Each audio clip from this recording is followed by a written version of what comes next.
ከጀርባ የነበረ ከሶፋው እነሱ እንደዚህ መገደፊያው ላይ ሲጋ ቁጭ አለ። ቀጥታ እንደዚህ ነው ያዘኝ። እንደዚህ ነው መቁረጥ የጀመረው። 5 ዓመት ፍቅሬ በኔ ላይ ረገዘች። ታሪኩ እንዲህ ነው። በጣም የምወዳት በጣም የማፈቅራት ብጽፍ አንድ መጽሐፍ ትልቅ መጽሐፍ የሚወጣ ስራ ነው ኢያፓ የሰራው። ትውልድን የበላው ኢያፓ። ሰላም እንዴት ናችሁ? የዩቲዩብ ቻናሌ ተከታታዮች ባላችሁበት ሁሉ ሰላም ጤና ይብዛላችሁ። እኔ ናሆሌ ነኝ። እንግዲህ ዛሬም በአዲስ ቪዲዮ ተመልሻለሁ። እንግዲህ ይህን ሰሞን ሶሻል ሚዲያ ላይ ቫይራል የሆኑና አነጋጋሪ የሆኑ ቪዲዮዎችን ሰብሰብ አድርጌ በአንድ ቪዲዮ ይዤላችሁ መጥቻለሁ ማለት ነው። እስከ መጨረሻ አብራችሁ እንድትቆዩ ከወዲሁ ልል እወዳለሁ። መጀመሪያ ላይ እንግዲህ ያስቀምጥኩላችሁ የሆነች ልጅ ፍቅረኛዋ በጣም እንደሚያሰቃያትና በጣም አሰቃቂ የሆነ ድርጊቶችን እያረገባት እንደነበር የምትናገርበት ሁኔታ ነው እንግዲህ ያለው። ልጅቷ እንግዲህ በጣም እንደተጎዳች ነው የምንገነዘበው። እንግዲህ ገላዋ እንዳለ ጠባሳ ብቻ ነው።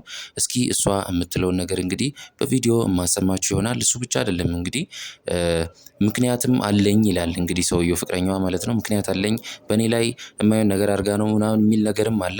መጀመሪያ ግን እሷ ያለችውን ነገር በደንብ አብረን አዳምጠን እንመለስ። እስከ መጨረሻው አብራችሁን ቆዩ። ቻናሉን ሰብስክራይብ ያደረጋችሁ ሰብስክራይብ አድርጉ፣ እንዲሁም ላይክ ማድረጋችሁ እንዳትረሱ ልል እወዳለሁ። ወደ ቪዲዮ።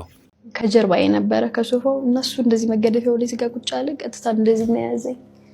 እንደዚህ ነው መቁረጥ የጀመረው። አልጮሽም። ሰዎቹ ከቤታቸው ለቀው ተነጋገሩ ብለው ከግቢ ውጭ ናቸው። እንደነገጥኩኝ ደሙን ሳይው እና እንዳልነሳ እንደዚህ አድርጎ ይዞኛል።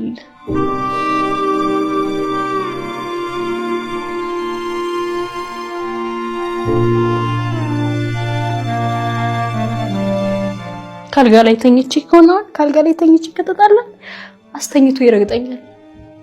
አስተኝቶ በእግሩ ይቆምብኛል። እሱ ካልጋው ቆሞ ነው ካልጋው ተኝቼ። አባትየው ማተባቸውን በጠሱ።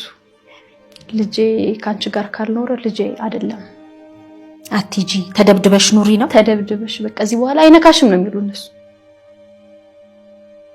የአባትሽን ስልክ እናትሽን ስልክ ሲባል ያው እንደመሞት አይደለም ማቀው ተርፋለሁ ብዬ አላሰብኩምና በጭራሽ ስልክ አልሰጥም አልኳቸው። እዛው ሞቼ ሞታለች ሲባል ይስሙ እንጂ እንደዚሁ ማን እንደውኝ አልፈልግም።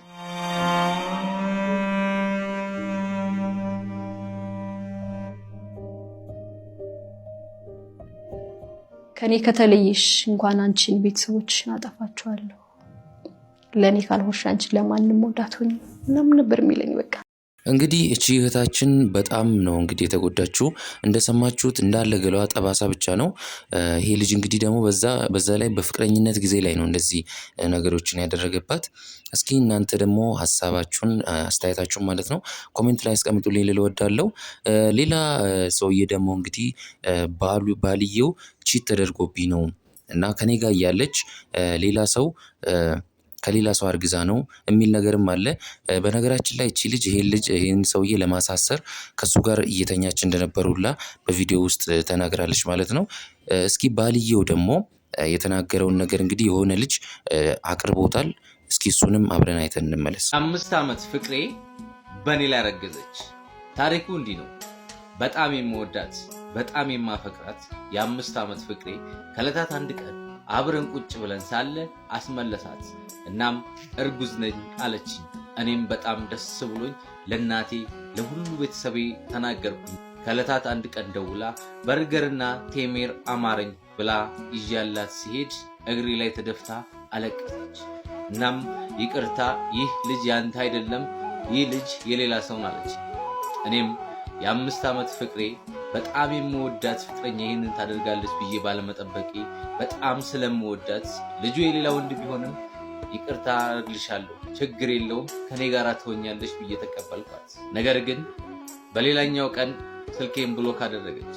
በጣም ተጨነኩ፣ ተረበሽኩ። በጣም ነው የምወዳት፣ በጣም ነው የማፈቅራት። እናም የሆነ ቀን የሆነው ሁሉ ነገረችኝ። ከዛም ይቅርታ ጠየቀችኝ። እኔም ይቅርታ አድርጌላት ልጁ የሱ ባይሆንም የሌላ ወንድ ቢሆንም ልጁንም እሷንም አብሮ እንደሚቀበል በግልጽ ነገራት። እናም እንቁላል አምሮኛል ስትለው እንቁላሉን ይዞ ሲሄድ ብሎክ አደረገች። ከዛም በኋላ ስልኩን አታነሳም፣ ስልኩም አይሰራም። ይህ ታሪክ የአንድ ወንድሜ ታሪክ ነው። የ5 ዓመት ፍቅሩ በላው ላይ ቺት አድርጋ ከሌላው እንዳረገዘች ነገር ግን ስለሚወዳት ስለሚያፈቅራት ምን አደረገላት? ይቅርታ አደረገላት። ልጁን እንዳንቺ ይቀበለዋል። አየሽ ገነት፣ በጣም የሚወድሽ በጣም የሚያፈቅርሽ ወንድ ቺት አድርገሽበት እንኳን ይቅርታ አደረግልሻል። ልጁ የሌላ መሆኑን እያወቀ እንኳን ችግር የለውም ነው ያላት። ልጅሽን እቀበልልሻለሁ፣ ከኔ ጋር አሳድገዋለሁ፣ ልጁ እንደኔ ያየዋለሁ ነበር ያላት። ለምን? ስለሚወዳት ስለሚያፈቅራት። እንኳን እጁን አንስቶ እንደዚህ ሊገዘግዝ ይቀርቶ። ወንድ ልጅ ሲያፈቅር በዚህ ልክ ነው። አየሽ፣ ካላፈቀረሽ ካልወደደሽ ግን እንደፈለገው ያመነጫጭቀሻል፣ እንደፈለገው ያቆሽሻል፣ እንደፈለገው ይደበድብሻል። ይሄ ወንድ በጣም የሚያፈቅራት ይቅርታ አደረገላት። ለሌሎቻችሁ ደግሞ አንድ የምነግራችሁ አንድ ነገር አለ። እሱ ምንድነው? የፍቅር አጋራችሁ በእናንተ ላይ ቺት ካደረገባችሁ ለእናንተ ፍቅር ስለሌለው ከዛ ሰው ጋር ምንም አይነት ትዳር የምትጀምሩበት ምክንያት የለም። ምክንያቱም ሰዎች ቺት የሚያደርጉት ለዛ ለፍቅር አጋራቸው ፍቅር ሳይኖራቸው ሲቀር ነው። ስለዚህ እቺ ሴት ይኸውልህ ወንድሜ፣ አንተ ስለምታፈቅራት ስለምትወዳት ቺት ስላደረገችብህ በአንተ ላይ ከሌላ ወንድ ስላረገዘች እንኳን ይቅርታ አደረክላት አይደለ? ነገ ላይ እቺ ሴት በአንተ ላይ ቺት ማድረጉ አይቀርም። ለምን መሰለህ? ምክንያቱም አንተ ግን አታፈቅርህማ። ይኸውላችሁ ሰው 10 ዓመት 20 ዓመት ከእናንተ ጋር ኖረ ማለት ያፈቅራችኋል ማለት አይደለም። ምክንያቱም የዚች ልጅ ታሪክ አንዱ ምሳሌ ነው። 5 ዓመት በፍቅር አብረው ኖረዋል። ነገር ግን እቺ ሴት በመሃል በሱ ላይ ቺት ታደርግ ነበረ። ስለዚህ እህት ወንድሞቼ፣ ቺት ያደረገባችሁን ሰው መቼም ይቅርታ እንዳታደርጉለት። ትዳር ላይ ከሆነ እሱ የእናንተ ውሳኔ ነው። ነገር ግን ከትዳር በፊት ከሆነ መቼም ቢሆን ይቅርታ እንዳታደርጉለት እና ሴቶች ከዚህ ልጅ በጣም መማር አለባችሁ። ወንድ ልጅ ሲያፈቅር እዚህ ድረስ ነው። ወንድ ልጅ ካፈቀረ ምንም እየበደልሽው ምንም እያደረግሽው ይቅርታ አድርጎልሽ ከአንቺ ጋር መኖር ይመርጣል። አንቺን ይንከባከብሻል፣ ስለ አንቺ ይኖራል። የአንቺን ሰላም ለማስጠበቅ ሁልጊዜ ደፋ ቀና ይላል እንጂ አይደበድብሽም፣ አያንቋሽሽም፣ አይመታሽም። ምክንያቱም ካፈቀረሽ ለአንቺ ፍቅር ካለው የአንቺ ህመም የእሱ ህመም ስለሆነ አንቺን አያሳምምሽም። ለምን? አንቺን ካመመሽ እሱ ይታመማልና። ይሄ የአንቺ ስጋ አንቺን እዚህ ጋር ሲመታሽ እሱም እዚህ ጋር ስለሚያመው ራሱን ላለማሳመም ሲል አንቺን ይንከባከብሻል። ወንድ ልጅ ሲያፈቅር እዚህ ድረስ ነው። እንግዲህ የትኛውን ማመን እንደሚቻል ራሱ አይታወቅም። ይህም ልጅ እያለ እንዳለው እንግዲህ ባልየው ቺት ተደርጎበት እሱ ጋር እያለች ከሌላ ሰው እንዳረገዘች ነው እያወራ ያለው። የፈለገው ነገር ቢሆን ግን የሰው ልጅ ላይ ይህን ያክል ጉዳት ማድረስ ልክ ነው ብዬ አላምንም፣ በእኔ አስተሳሰብ ማለት ነው። እናንተ ደግሞ የምትሉትን ነገር ሀሳባችሁን ኮመንት ቦክስ ላይ አስቀምጡልኝ። ወደሚቀጥለው ቪዲዮ ደግሞ ስናምራ የሆኑ ሰውዬ ስለ ኢሃፓ በጣም ብዙ ነገር ሲያወሩ ቪዲዮ ተለቋል። እሱንም አብረን የምናይ ይሆናል። ወደ ቪዲዮ እናምራ። ብጽፍ አንድ መጽሐፍ ትልቅ መጽሐፍ የሚወጣ ስራ ነው ኢሃፓ የሰራው። ትውልድን የበላው ኢሃፓ፣ አንድ ትውልድ የቀጠፈው ኢሃፓ፣ አቋም የሌለው ኢሃፓ፣ የከተማ ትግል ብሎ ብዙዎችን በየበሩ የደርግ ደጋፊዎች እንኳን ያልሆኑትን በየበሩ እየደፋ የብዙዎቹን ደም ከልብ አድርጎ ያም ሳያንስ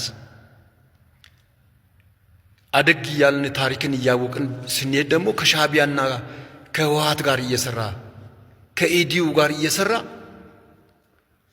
በሰሜኑ ጦርነት ሰራዊቱ እንዳይዋጋ ውስጥ ገብቶ ቅስቀሳ እያደረገ ለሻዕቢያ በር የከፈተ